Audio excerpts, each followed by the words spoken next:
All right, trying to film this for the third time. This is my Week 7 quarterback tiers for the 2023 to 2024 NFL season. This week I'm going to be doing things a little bit different. This is what my tiers looked like at the end of last week, Week 6.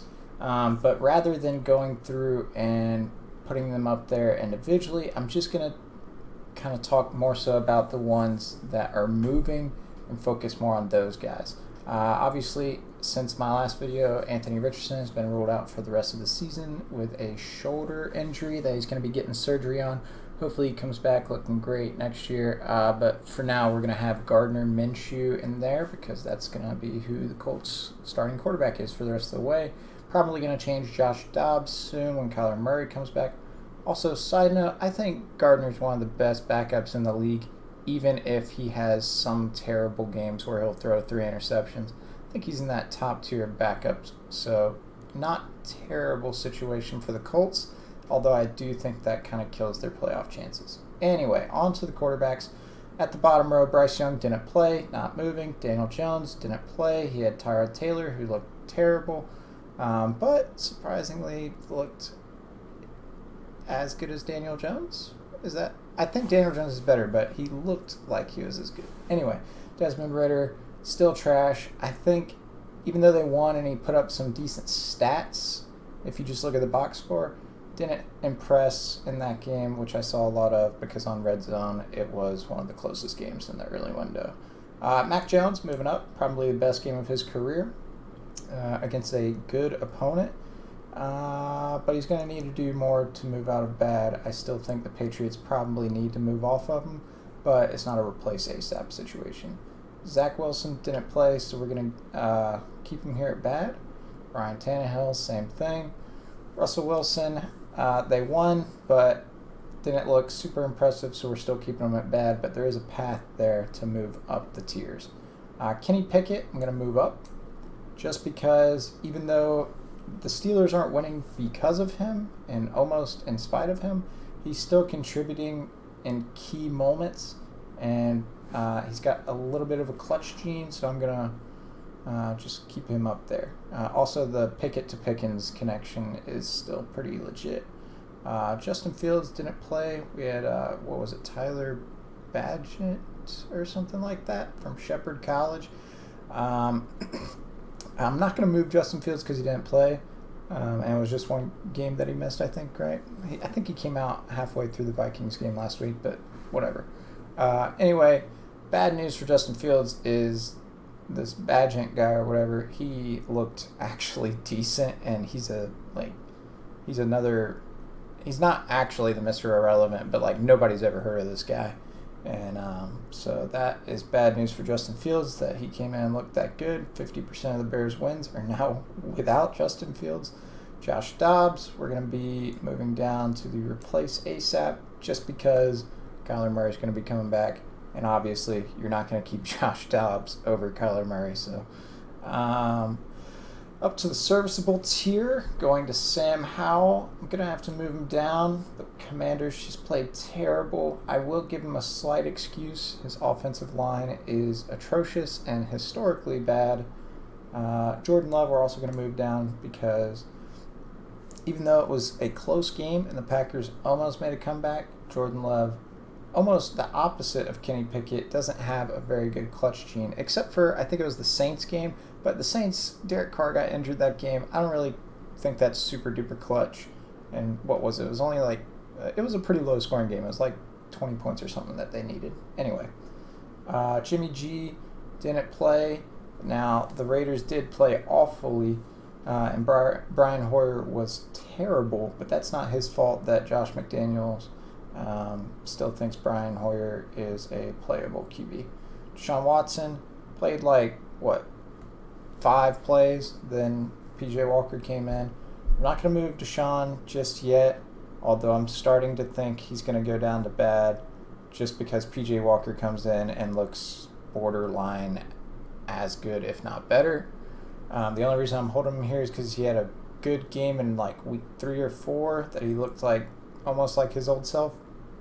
Derek Carr, I'm going to keep him here just for his entire career's work he has looked like a serviceable QB.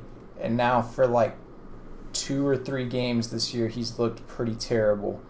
He's hanging on by a thread and serviceable. Baker Mayfield, I want to move him down, but I can't. He, overall this year, has looked on par with the other guys in this category. I would not say that he is on the level of anyone down here just yet.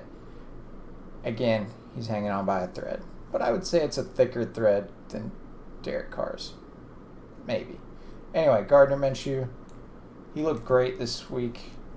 But he looked terrible in the week before, so I honestly probably should have had him in bad for that. But I'm biased, so I'm keeping him in serviceable. I don't care. Trevor Lawrence, we're moving up to the solid tier. He's still solid. Justin Herbert, moving down. I keep seeing the same thing happen every game with Justin Herbert. He just, eye test, he looks great, but he just never gets the results. Again, it's kind of like the opposite of Kenny Pickett, where Kenny Pickett eye test looks pretty bad, but he gets results. Justin Herbert is the opposite, and it's fitting that they're both right next to each other there on the serviceable tier. Joe Burrow had a bye this week, but still is looking like he's on his way back to being himself. Jalen Hurts still struggling with some turnovers, but overall still solid. I'm going to move him up to can win a playoff game. He didn't absolutely throw the game away against the Dolphins like he did against the Jets. So we're going to move him back up. I think I used to have him in can win a playoff game. That would make sense. Geno Smith played great. He played well. I wouldn't say he played great. But it's against the Cardinals, who can't really decide if they're tanking or not, but they might as well be. So solid. Matt Stafford, good but bad team around him. This tier is almost to this point been made just for these guys. But I'm actually going to move Kirk Cousins up, and it might have to do with the fact that I'm wearing his jersey right now. But I'm going to move him above can win a playoff game to MVP candidate. Because, not that I think he'll win a playoff this year, probably won't. But if his team even makes the playoffs, I think he's got to at least be top 5 in MVP voting. If you look at his stats, just has ridiculous stats. He's like basically top 5 in everything, including turnovers. So I'm just kidding. I don't know if he actually is top 5 in turnovers, but he has struggled with fumbling, his team has struggled with fumbling. He kind of has. Anyway, his yards are second most in the league, ridiculous, just behind Tua. His touchdowns are like top 5. He only has like 5 interceptions. He's playing out of his mind, but his team is pretty bad, but I think he's playing so good that he could be an MVP candidate. We've already done Jalen Hurts. Patrick Mahomes, MVP candidate. I don't know why I ever doubted him. It's Patrick Mahomes. Josh Allen, I'm going to move down to solid just until I see him play well again. This is 3 games in a row that he has struggled. That's an uncomfortably long streak if I'm a Bills fan. Lamar Jackson, MVP candidate, back up here. He's a game changer. I mean, this guy, when you say most valuable player, this guy is so valuable, it's insane that teams like the Falcons said, yeah, we'll take Desmond Ridder over Lamar Jackson. You're insane. Dak Prescott didn't play this week, so I'm obligated to keep him here, I think.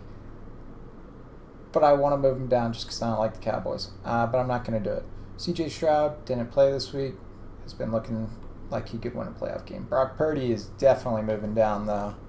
That was terrible against a terrible Vikings defense. Very suspect. I'm actually going to put him all the way down at serviceable, just because when he doesn't have the Avengers like making plays for him, he looks very human. So we're up here, and the only 2 we haven't discussed yet are the 2 MVP candidates I had last week, Tua and Jared Goff, both who lost this week. Both lost to good teams.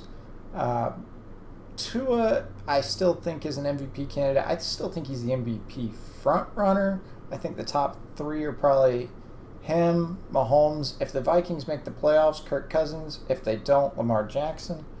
But Jared Goff, I think, is going to have to come down from the MVP candidate just to can win a playoff game. I think the Ravens defense has been pretty underrated. I think all of those AFC North teams have absurd defenses. Like, of the 4 teams in that division, I would say all 4 are probably top 10 defenses in the NFL, which is just unprecedented. That is so ridiculous. I think the Browns are far and away the number 1. Steelers are probably like 2 or 3, maybe 4. Bengals and Ravens are like 7, 8, and 9 or something like that. It's just so ridiculous. Anyway. But yeah, we're going to have to move Goff down. That's it, though, for this week. Hopefully you guys enjoyed watching. If you did, leave a like and subscribe. I'll see you next week. Hopefully I'm going to be pumping out some more videos this week, but I'm not sure. So I'll see you guys whenever.